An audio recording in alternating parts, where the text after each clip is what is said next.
What is good? Osiris here, stuck in the middle. Thank you for joining as always. And the people who are always the ones talking about this and that when it comes to misinformation, malinformation, disinformation, a lot of times they're the ones that are doing it. And the most recent disingenuous actor that we like to call out here is David French. David French, if you take a look at him, right now I'm looking at the actual criminal complaint. We will get right back to that. I don't want to even look at articles right now. I want to look at the actual criminal complaint, which is the best place to go.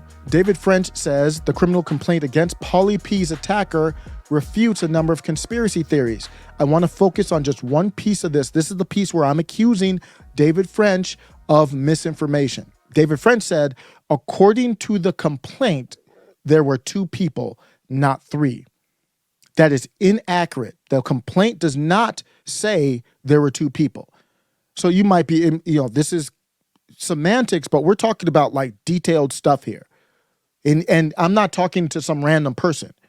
Like I might misspeak, you might, this is a senior editor for the Dispatch, contributing writer to The Atlantic. So I'm holding him to the standard that I should hold him to, especially if you are like him, going to go out and start talking about people who are asking questions and acting like they're crazy nut jobs. Be accurate. Correct. You can correct this. I replied to him and said that according to the complaint, there were two people, not three. That is inaccurate. That is a lie. That is misinformation. That's malinformation. That's whatever information you want to call it. That's Nia Jankowicz information. That's DHS fascism with the big tech information. Let's go back to the actual complaint. Let's go back to the locals page. So I really like using the problem I'm having with my website, because I have middlemaga.com. The problem I'm having with the website is it is not easy for me to update the website on a mobile device. And I can't be at my laptop all the time. I can't even do it on an iPad. I haven't found a workaround yet. So it's good, though, I think, to use locals to find, because I didn't know exactly how I'm going to use locals. Now I found it. It's going to be to archive facts, basically mostly facts, just things I want to save that are important to note that I might want to reference again. So separate from Twitter. So I might talk about it on Twitter, but I'm going to post certain things on local. So I think it is worth the follow. If you go there, you do have to sign up, put your email in though, but I rarely email. Sometimes if I do a video, I want people to see I'll email, but it's not like I'm emailing people every day to fill up your junk folder. And when I get banned from these platforms, Twitter looks good right now, we'll see. But when I get banned from YouTube, I can't reach out. So sign up for locals. I think it's worth it. It's going to be tied into Rumble, and then we can stay in touch. But so if you go into the locals page and you search Hammergate, I'm going to use a tag for whatever I want to kind of keep. Hammergate's the tag for this one, so you'll see the video I posted here, all that kind of stuff. Let's get to the criminal complaint here. I actually have the PDF. Here's the PDF. It was filed October 28th, the official criminal complaint filed by FBI agent. And you click on it, and we can look at it. I'm not going to go through the whole thing, but I'm just going to show you. I've read it multiple times. I could obviously have missed something. That's very possible, but I don't see it. If it starts at section 9, I believe. So section 9, it starts with October 28th at 2:23 a.m. This is what happened. There was a 911 call. Then they talk about the call. Here's the one part I want to go into it in depth. Section 10 says the officer. It's weird because it only talks about one officer, but then later on officers, plural, but it starts with one officer, and the officer knocked on the door of Pauly P. So then if you're writing a story, the natural next question is who opened the door? This is a detailed official criminal complaint. They do not say who opened the door. I don't know. That doesn't mean there's some type of conspiracy. It's just something to note. We don't know. No one has confirmed this yet. So that's why I said David French is lying. He's off. He's wrong. He needs to correct that.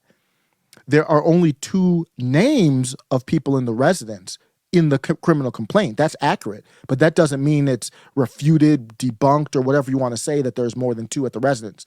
No one has corroborated that because they go from the officer knocking on the door to when the door was open. What does that mean? Who opened the door? It's possible they didn't know. I don't know. I'm just saying what's factual, what's not factual. You go through every line here. Section 11 talks about the actual heinous act that happened, and I'm glad that Pauly P is okay. 12 goes to interviews with Pauly P while he was in the ambulance. 14 goes into interview with the assailant, and 15 goes into that as well. And nowhere in here that I've seen did the assailant confirm that it was only them two in the house. So that's not confirmed. So we have to hold these people to a high standard. When you're not transparent, I'm going to end with this. Do not, maybe people out here believe the narrative of the story. I do not. I'm not claiming to know what happened, but I'm not believing the narrative, and they will get clowned for it too. I'm perfectly fine with that. As Pauly P's okay, especially. But even if you're someone who believes the narrative, we should agree that it is very unsavory to try to make fun of or accuse other people of being conspiratorial or making stuff up without asking for complete transparency. For the private security stuff, I don't know if that's got to be probably up to Pauly P. And there might be national security issues with releasing the footage of the private security. But the body cam image, to my knowledge, that's public property. The police body cam. So that should be released. I don't want to hear anything from anyone who isn't calling for 100% transparency to shore up the story and to minimize stuff from people speculating. Let me know what you think. I think that's a complete farce. I think it's an embarrassment for somebody at David French's level to be making statements like that. And then on top of that, trying to clown common people who are trying to figure stuff out, especially why are common people interested? Because I have super MAGA gear. Visit the website, middlemaga.com. I've got gear with MAGA on it, and they're trying to smear it like if you're down with MAGA, you're down with some type of unsavory stuff and support all kinds of nonsense when we're nothing but peace and love. That's one of my interests in this thing. Don't smear people and then start doing misinformation and then start pointing the fingers when you're the one who should be a journalist, who should be a writer, who should know how to word your statements better. Let me know what you think. Take care. Highly unsurprising thing about David DePappy. He's also an illegal alien. Today, Fox's Bill Melugin learned that DePappy, who is originally from Canada, has long overstayed his visa, so he is currently in this country illegally. So to restate, the perpetrator in this violent crime against Paul Pelosi is a mentally ill, drug-addicted, illegal alien nudist who takes hallucinogens and lives in a hippie school bus in Berkeley with a BLM banner and a pride flag out front. So take those uncontested facts and let them rattle around your brain for a moment until a recognizable pattern emerges. What does this sound like to you? If you guessed, this is obviously a textbook case of homegrown right-wing extremism, well then obviously you've been watching a lot of cable news today. Here's a selection.